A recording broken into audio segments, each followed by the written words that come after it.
noi ci stiamo scambiando le rispettive bandiere, la bandiera della Sicilia e il bombardone veneto. Veneto e Sicilia, due regioni distanti non solo fisicamente, oggi marciano insieme, unite da un unico intento. Che cosa vi lega? La voglia di libertà, la voglia di andarcene da questo paese che ci sta tirando sotto in un baratro. L'unità ci ha divisi, la separazione ci unirà.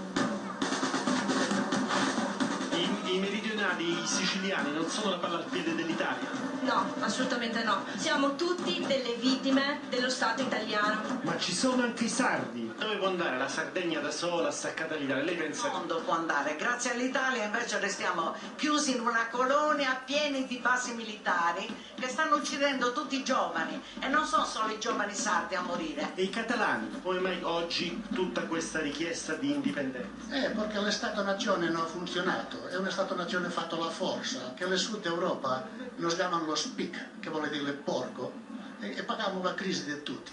Siamo destinati a farci tutte le valigie e partire, abbandonare l'isola.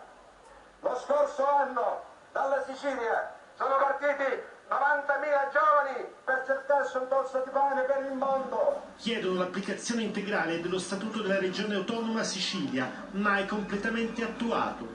Lo statuto, se fosse applicato, sarebbe la migliore delle condizioni possibili e immaginabili. Se poi considerate che noi raffiniamo il 41% del prodotto petrolifero nazionale e di questo 41 10 miliardi di accise annue vanno a finire altrove, non restano in Sicilia se non cancro, tumore e cose devastate, il gioco è presto fatto. Io sono una malata di cancro perché vivo nel triangolo della morte, laddove praticamente ci inquinano, dove non abbiamo neanche i centri utili per curarci. Io sono in strada oggi con una infusione di chemioterapia 24/24 e sono costretta con il mio portafoglio a curarmi al nord.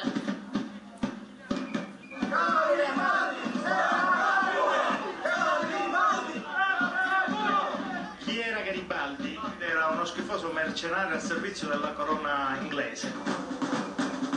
Sono dottore in scienze politiche, disoccupato. Siamo stufi, veramente stufi di essere derisi, presi in giro.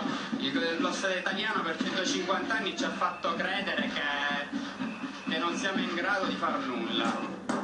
30 anni nell'edilizia e poi improvvisamente... Ce la fa andare in pensione? Magari. Lei lo sa che qui c'è molto lavoro nero. Viene sempre etichettata come la regione dell'assistenzialismo. Igiene civile, sovrintendenza, beni culturali, motorizzazione, ispettorato del lavoro, mentre nelle altre regioni italiane vengono pagate dallo Stato, qui le paga la regione e quindi a noi risultano più dipendenti rispetto alle altre regioni. Bella Sicilia! Ma alla fine è bella, perché inizia con tanta storia e finisce con tanta storia.